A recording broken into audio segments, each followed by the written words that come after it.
Le règlement de la consultation.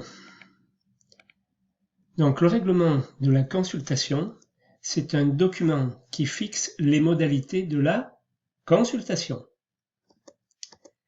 Donc le règlement de la consultation, c'est un document facultatif. Alors le règlement de la consultation, on l'appelle aussi le RC.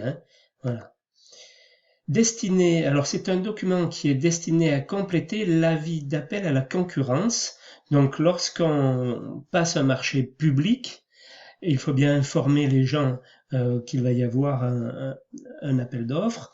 Donc au préalable, on fait un avis d'appel à la concurrence, c'est-à-dire c'est le lancement du dossier. Voilà, juste le lancement du DCE.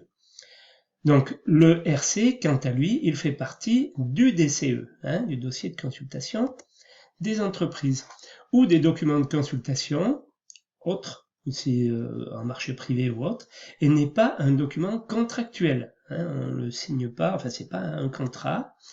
Les parties doivent cependant le respecter jusqu'à l'attribution du marché public, en ce qui concerne le marché public, puisqu'en marché privé, on fait ce que l'on veut là aussi, bien que ce soit fortement recommandé de mettre en place un règlement de la consultation. Donc les praticiens utilisent parfois les termes de règlement particulier de la consultation, RPC, ou de règlement particulier de l'appel d'offres, RPAO, en marché public ou en marché privé. Vous retrouverez ces termes-là, RPC, RPAO, aussi bien dans un cas que dans l'autre. Donc pour l'acheteur, il y a deux possibilités pour le maître d'ouvrage. Soit il rédige un avis d'appel à la concurrence avec des mentions minimales. Alors là, à ce moment-là, il va les compléter avec un règlement de la consultation. Soit il publie un avis d'appel à la concurrence avec toutes les mentions nécessaires qui figurent dans le RC. À ce moment-là, le règlement de la consultation est facultatif. En tout cas, pour les deux parties, le règlement de la consultation fixe les règles de la consultation que les parties doivent respecter. Très important, le RC, on doit le respecter. Voilà. Donc le RC comporte des informations importantes pour la réponse de l'entreprise. Il comporte non seulement des informations sur les caractéristiques du marché, qui est objet de la passation, mais également les pièces à fournir au titre de la candidature et de l'offre, qui va être liée à la réponse, ainsi que les critères d'attribution du marché. Super important. Sur quels critères je vais être jugé, moi, entrepreneur. Enfin, mon offre, sur quels critères va-t-elle être jugée.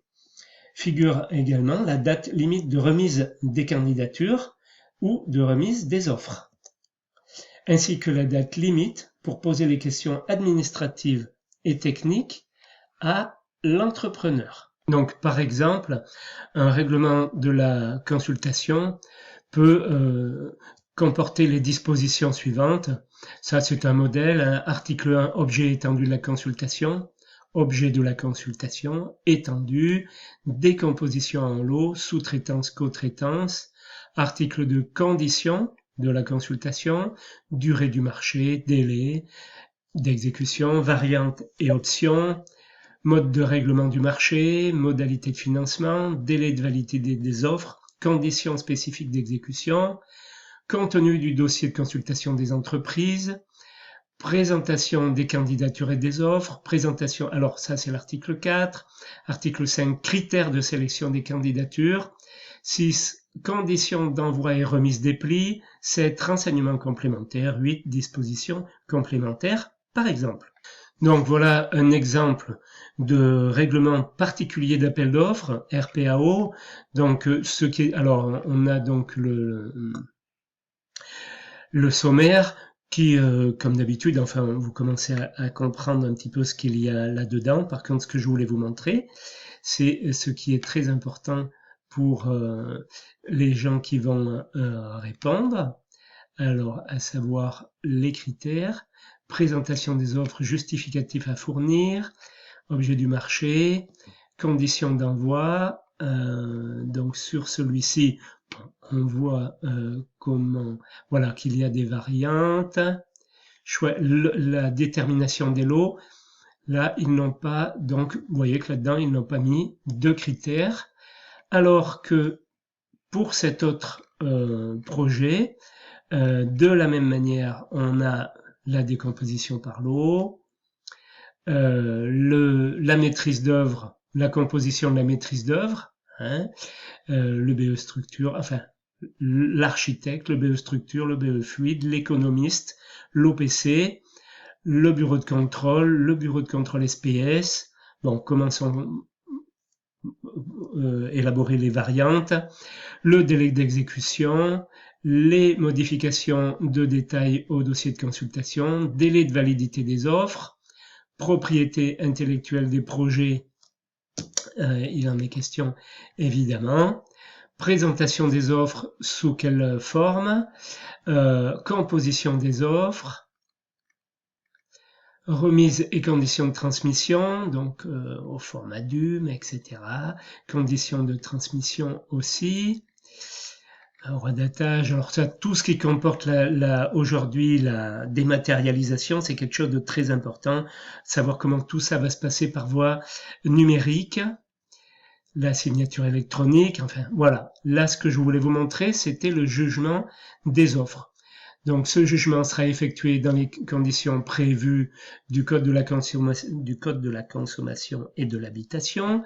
Les critères d'élimination, qu'est-ce qui fera que le dossier sera même pas ouvert, et les critères de classement des offres. Donc, prix pour 70%, valeur technique 20%, qu'est-ce que j'ai prévu au niveau technique pour le faire, 70 et 20, 90%, parce qu'il y a 10% en faveur du développement durable. Donc, les entreprises savent que le prix est très important, mais que ce qui concerne le développement durable, la qualité du chantier vert, et puis la valeur technique, hein, voilà, qu'est-ce que j'apporte moi au niveau technique par rapport à un concurrent. Donc le tout fait quand même 30%, c'est quand même intéressant. Voilà, donc ça c'est fixé dans le RC, les conditions pour répondre, la négociation, comment elle doit se passer, en cas de règlement, de renseignement complémentaire, à qui je m'adresse, hein, bon, les normes en vigueur bien entendu, à appliquer. Là, il y avait quelque chose au niveau de l'insertion professionnelle, on est dans du marché privé, on fait ce que l'on veut. Voilà comment ça se passe principalement. Un RC habituel, on va dire, hein, tout à fait commun.